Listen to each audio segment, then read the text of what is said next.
మన దేశంలో మేధస్సుకు కొదవలేదని దాన్ని సరైన దిశలో ఉపయోగించుకోవాలని అన్నారు మాజీ ఉపరాష్ట్రపతి వెంకయ్య నాయుడు. హైదరాబాద్ సైఫాబాద్లో lab 2 society role of science communication in building VB 2047 national seminar జరిగింది. ఈ కార్యక్రమంలో మాజీ ఉపరాష్ట్రపతి వెంకయ్య నాయుడు, సౌమ్య స్వామినాథన్, సైన్స్ విద్యార్థులు పాల్గొన్నారు.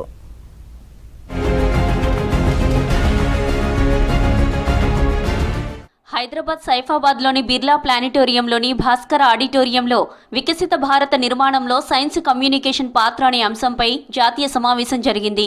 ఈ కార్యక్రమంలో మాజీ ఉపరాష్ట్రపతి Venkaiah Naidu, Swaminathan research foundation principal adviser Soumya స్వామినాథన్తో పాటు ప్రొఫెసర్స్, రీసెర్చ్ స్కాలర్స్, సైన్స్ విద్యార్థులు పాల్గొన్నారు.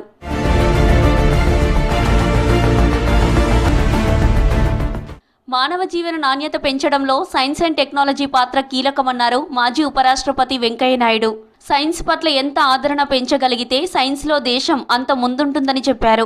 MS స్వామినాథన్ హరిత విప్లవం వల్లే దేశం ఆహార రంగంలో స్వయం సమృద్ధి సాధించిందని గుర్తు చేశారు Venkaiah Naidu. Such forums serve to further the role of science communication in helping research percolate to the ground level.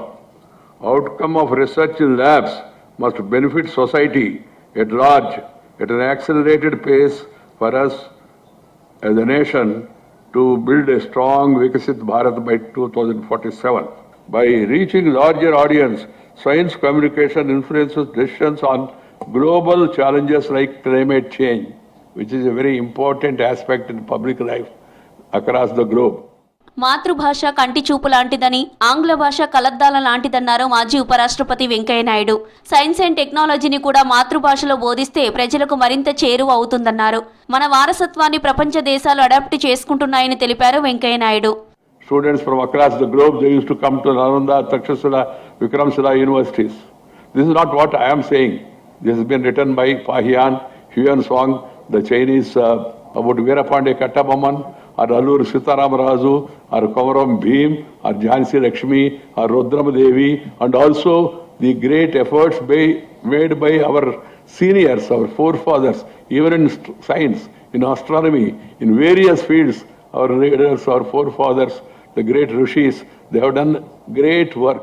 Science ప్రజల జీవన విధానాన్ని ఇంప్రూవ్ చేస్తుందన్నారు Swaminathan research foundation principal adviser Soumya Swaminathan. Science ల్యాబుల్లో చేసే పరిశోధనలు సామాన్య ప్రజలకు చేరువ కావాలన్నారు. Health, space technology, internet, electricity innovation, space technology, vaccine తయారీ కూడా ల్యాబుల్లో జరిగిన పరిశోధనల ద్వారానే వచ్చాయన్నారు Soumya Swaminathan. Where was the misinformation actually really being, in which areas was there more misinformation and which areas were there more questions?